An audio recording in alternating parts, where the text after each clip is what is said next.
اعوذ باللہ من الشیطان الرجیم بسم اللہ الرحمن الرحیم السلام علیکم ورحمۃ اللہ وبرکاتہ۔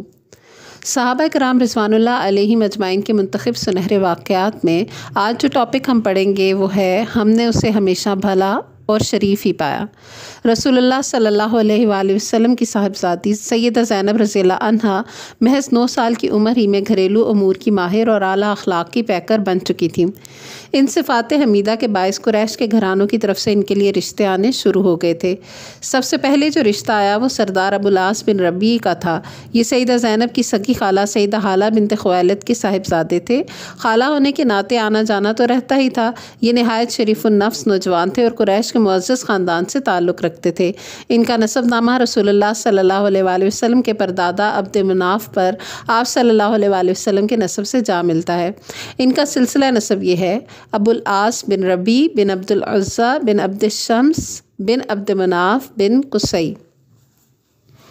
ابو العاص مکہ مکرمہ میں اپنی امانت، دیانت اور شرافت کی وجہ سے بڑے مشہور تھے۔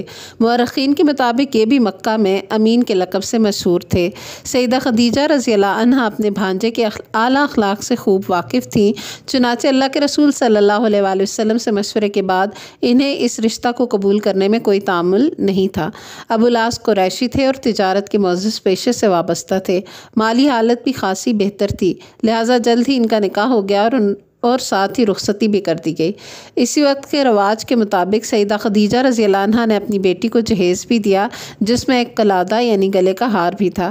یہ سیدہ خدیجہ کا یمنی عقیق کا بیش قیمت ذاتی ہار تھا، جو رخصتی کے وقت انہوں نے اپنے گلے سے اتار کر بیٹی کے گلے میں ڈال دیا۔ بیٹی نے بھی ساری زندگی اس ہار کی خوب حفاظت کی۔ یہ ماں کی ممتا کی ایک انمول نشانی تھی۔ سیدہ زینب اپنے خاوند ابو العاص کے گھر میں نہایت خوش و خرم زندگی گزار رہی تھیں۔ میاں بیوی بھی مثالی محبت اور ہم آہنگی تھی۔ ایک مرتبہ سردار ابو العاص تجارت کے لیے مکہ سے باہر گئے ہوئے تھے۔ سفر سے واپس آئے تو معلوم ہوا کہ مکہ میں تو انقلاب آ چکا ہے۔ ان کے سسر صلی اللہ علیہ وآلہ وسلم نے نبوت کا دعویٰ کیا ہے۔ سیدہ زینب اپنی والدہ اور بہنوں کے ساتھ ہی نعمت اسلام سے سرفراز ہو گئی تھیں۔ امام زرقانی رحمہ اللہ لکھتے ہیں، عام طور پر سب سے پہلے ایمان لانے والی خواتین کی فہرست میں آپ صلی اللہ علیہ وآلہ وسلم کی بیٹیوں کا نام نہیں لکھا جاتا، حالانکہ وہ بعثت سے پہلے ہی اپنے فخر انسانیت والد مکرم کے اسوہ مبارک سے بے حد متاثر تھیں۔ حدیث اور سیرت کی کتابوں میں ہے: فلما اکرم اللہ نبیہ صلی اللہ علیہ وسلم بالنبوۃ آمنت بہ خدیجۃ وبناتہ وصدقنہ وشہدن ان ما جاء بہ ھو الحق۔ جب اللہ تعالیٰ نے اپنے نبی کو مقام نبوت سے سرفراز فرمایا تو سیدہ خدیجہ رضی اللہ عنہا اور ان کی بیٹیاں فوراً مسلمان ہو گئیں۔ انہوں نے آپ صلی اللہ علیہ وآلہ وسلم کی تصدیق کی اور گواہی دی کہ جو کچھ آپ لے کر آئے ہیں سب برحق ہے۔ سیدہ زینب رضی اللہ عنہا نے اپنے خاوند کو جب بتایا کہ انہوں نے اسلام قبول کر لیا ہے تو ابو العاص نے کوئی جواب نہ دیا اور چپ چاپ گھر سے باہر چلے گئے۔ سیدہ زینب کو بڑی امید تھی کہ ان کا خاوند نہایت سمجھدار انسان ہے، اس لیے وہ اسلام کی دعوت کو قبول کر لے گا۔ انہوں نے اپنے خاوند کو قائل کرنے کی بہتری کوشش کی، مگر برا ہو تعصب اور غلط خاندانی روایات کا کہ اس نے کہہ دیا: زینب، مجھے آپ کے والد پر کوئی شک و شبہ ہے نہ میں انہیں جھٹلاتا ہوں، مگر میں ڈرتا ہوں کہ میری قوم کے لوگ طعنہ دیں گے کہ میں نے بیوی کی خاطر اپنے آباء و اجداد کے دین کو چھوڑ دیا۔ میاں بیوی ایک دوسرے کو بہت چاہتے تھے۔ اس کا ثبوت اس وقت سامنے آیا جب قریش نے ان پر دباؤ ڈالا کہ وہ محمد صلی اللہ علیہ وآلہ وسلم کی بیٹی کو طلاق دے دیں۔ قریش نے آپ صلی اللہ علیہ وآلہ وسلم کے سب دامادوں کو لالچ دیا: اگر تم محمد صلی اللہ علیہ وآلہ وسلم کی بیٹیوں کو طلاق دے دو تو قریش کی جس لڑکی سے تم نکاح کرنا چاہو گے ہم کروا دیں گے۔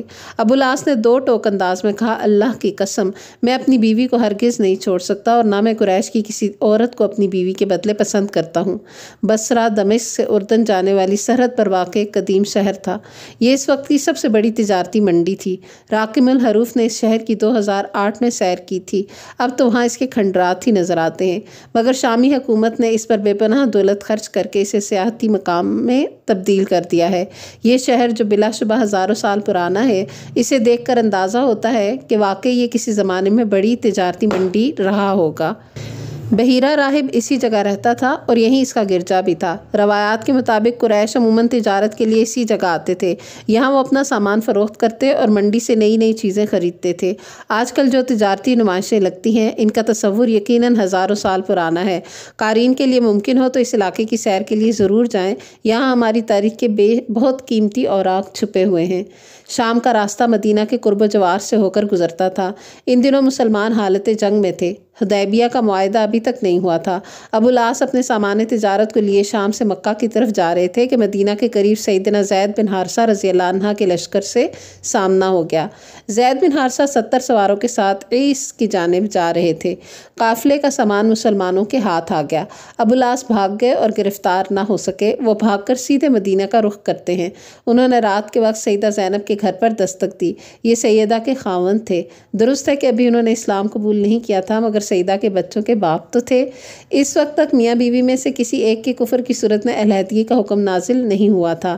ابو العاص نے سیدہ سے پناہ مانگی جو انہوں نے عطا فرما دی۔ اللہ کے رسول صلی اللہ علیہ وآلہ وسلم فجر کی نماز کی ادائیگی کے لیے مسجد میں تشریف لائے۔ عہد نبوی میں مسلم خواتین بھی مسجد آیا کرتی تھیں، مگر مردوں کی صفوں سے بالکل کافی پیچھے صف باندھ کر کھڑی ہوتی تھیں۔ آپ صلی اللہ علیہ وآلہ وسلم نے نماز ختم کی تو عورتوں کی صفوں میں سے سیدہ زینب کھڑی ہو گئیں۔ انہوں نے بلند آواز سے کہا، ایھا الناس انی قد اجرت ابا العاص بن الربیع، لوگو آگاہ رہو، میں نے ابو العاص بن ربیع کو پناہ دے دی ہے۔ آپ صلی اللہ علیہ وآلہ وسلم نے ارشاد فرمایا، ساتھیو کیا تم نے بھی وہی بات سنی ہے جو میں نے سنی ہے؟ صحابہ نے اس بات میں جواب دیا۔ ارشاد ہوا، قسم ہے اس ذات کی جس کے ہاتھ میں میری جان ہے، مجھے اس سے پہلے اس پناہ کا علم نہ تھا، میں نے بھی یہ بات ابھی سنی ہے۔ البتہ حقیقت یہ ہے کہ ایک ادنیٰ مسلمان کو بھی پناہ دینے کا حق حاصل ہے، یعنی آپ صلی اللہ علیہ وآلہ وسلم نے سیدہ زینب کو پناہ دینے کا حق کسی امتیازی قانون کی بنا پر نہیں دیا، بلکہ یہ حق ہر مسلمان کو حاصل ہے۔ اللہ کے رسول صلی اللہ علیہ وآلہ وسلم سیدہ زینب کے گھر تشریف لائے۔ ارشاد فرمایا، مہمان کی تعظیم و تکریم کرو، مگر اختلاط سے پرہیز رہے کہ تم اس کے لیے حلال نہیں ہو۔ سیدہ زینب رضی اللہ عنہ نے روتے ہوئے عرض کی، اللہ کے رسول صلی اللہ علیہ وآلہ وسلم، ابو العاص اگر قریب ہوں تو چچا کے بیٹے ہیں، اگر دور بھی ہوں تو میرے بچوں کے باپ تو ہیں، اسی لیے میں نے انہیں پناہ دی ہے۔ اب سیدہ نے اپنے والد گرامی سے عرض کی، ابا جان، میری رائے یہ ہے کہ ابو العاص کا تمام مال اور سامان واپس کر دینا چاہیے۔ آپ صلی اللہ علیہ وآلہ وسلم کے اعلیٰ اخلاق کو دیکھیے، اگر چاہتے تو حکم فرما دیتے کہ ابو العاص کی ایک ایک چیز واپس کر دی جائے، کسی کو انکار کی جرت نہ تھی، مگر آپ صلی اللہ علیہ وآلہ وسلم صحابہ کرام رضی اللہ عنہ کے پاس تشریف لائے۔ آپ صلی اللہ علیہ وآلہ وسلم صحابہ کرام رضی اللہ عنہم کے پاس تشریف لائے۔ ارشاد ہوا، ان ھذا الرجل منا حیث قد علمتم، اس شخص سے ہمارے تعلق کی جو نوعیت ہے اسے تم اچھی طرح جانتے ہو۔ وقد اصبتم لہ مالا، تمہارے پاس اس کا کچھ مال آیا ہے۔ فإن تحسنوا وتردوا علیہ الذی لہ فإنا نحب ذلک، اگر آپ لوگ اس پر احسان کریں اور اس کا مال و اسباب واپس کر دیں تو یہ بات ہمیں پسند ہے۔ وإن ابیتم فہو فیء اللہ الذی افاء علیکم فأنتم احق بہ، لیکن اگر تم واپس نہ کرنا چاہو تو یہ مال فے ہے جو اللہ نے تمہیں عطا فرمایا ہے، تمہارا اس پر حق ہے۔ لوگوں نے آپ صلی اللہ علیہ وآلہ وسلم کی خواہش کا اس درجہ احترام کیا کہ ابو العاص کی ایک ایک چیز واپس کر دی، یہاں تک کہ اگر کسی کے پاس رسی یا دھاگے کا ٹکڑا تھا تو اسے بھی لوٹا دیا گیا صلی اللہ علیہ وسلم۔ ابو العاص پر اس حسن سلوک کا بڑا عمدہ اور گہرا اثر ہوا۔ وہ تو پہلے ہی اخلاق محمدی صلی اللہ علیہ وآلہ وسلم سے متاثر تھے۔ یہ درست ہے کہ انہوں نے ابھی تک اسلام قبول نہیں کیا تھا، مگر ان کی زبان سے کوئی ایسا کلمہ اور ہاتھ سے کوئی ایسا کام سرزد نہیں ہوا تھا جس سے آپ صلی اللہ علیہ وآلہ وسلم کی دل آزاری ہوتی۔ ابو العاص نے اپنے بچوں کو پیار کیا اور مکہ کی طرف روانہ ہو گئے۔ اب ان کا دل نور ایمان سے منور ہو چکا تھا، مگر باوجود ابھی تک اس کے اظہار کا وقت نہیں آیا تھا۔ ابو العاص مکہ پہنچے، جن جن لوگوں کا حساب ان کے ذمہ تھا وہ انہیں ادا کیا، جو لینا دینا تھا اسے پورا کیا، پھر لوگوں سے پوچھا، اب کسی کا کوئی حق میرے ذمہ بنتا ہے تو مجھ سے طلب کر لے۔ سب لوگوں نے گواہی دی کہ تم وفا والے وعدے کو پورا کرنے والے اور حق ادا کرنے والے معزز انسان ہو۔ مدینہ سے واپس آتے ہوئے ابوالعاص کے ذہن سے قومی حمیت کا خمار اتر چکا تھا۔ وہ اسلام کی حقانیت کو پوری طرح سمجھ چکے تھے۔ انہوں نے اہل مکہ سے مخاطب ہو کر کہا، اشہد ان لا الہ الا اللہ و اشہد ان محمدًا عبدہ و رسولہ۔ مکہ والو سنو، میں اسلام کی خوبیوں سے بہت پہلے ہی آگاہ تھا۔ میں اسلام قبول کرنا چاہتا تھا، مگر مجھے ڈر تھا کہ تم لوگ کہو گے اس شخص نے ہمارا مال ہڑپ کرنے کے لیے اسلام قبول کیا ہے۔ میں نے تمہارے تمام حقوق واپس کر دیے ہیں، اب میں اپنے سسر کے دین میں داخل ہو رہا ہوں۔ ابوالعاص ہجرت کے لیے رخت سور باندھتے ہیں اور مدینہ طیبہ پہنچ جاتے ہیں۔ وہ اللہ کے رسول صلی اللہ علیہ وآلہ وسلم کی خدمت میں حاضر ہوئے، اسلام قبول کرنے کا اعلان کیا اور بیعت سے مشرف ہوئے۔ مدینۃ الرسول میں ان کے آنے اور مسلمان ہو جانے سے خوشی کی لہر دوڑ گئی۔ اللہ کے رسول صلی اللہ علیہ وآلہ وسلم نے اپنی بیٹی سیدہ زینب رضی اللہ عنہ کا پہلے نکاح کی بنیاد پر ان کے شوہر کے پاس بھیج دیا اور جدید نکاح نہیں کیا گیا۔ جیسا کہ پہلے بتایا جا چکا ہے کہ مسلمان خواتین کا مشرکین سے نکاح حرام ہونے کا حکم بعد میں نازل ہوا۔ تو یہ تھے امانت دار شخص ابوالعاص رضی اللہ عنہ، جو کہ حضرت خدیجہ رضی اللہ عنہ کے بھانجے اور آپ صلی اللہ علیہ وآلہ وسلم کے داماد تھے۔ وآخر دعوانا ان الحمد للہ رب العالمین، سبحانک اللہم و بحمدک، نشہد ان لا الہ الا انت، نستغفرک و نتوب الیک۔ السلام علیکم ورحمۃ اللہ وبرکاتہ۔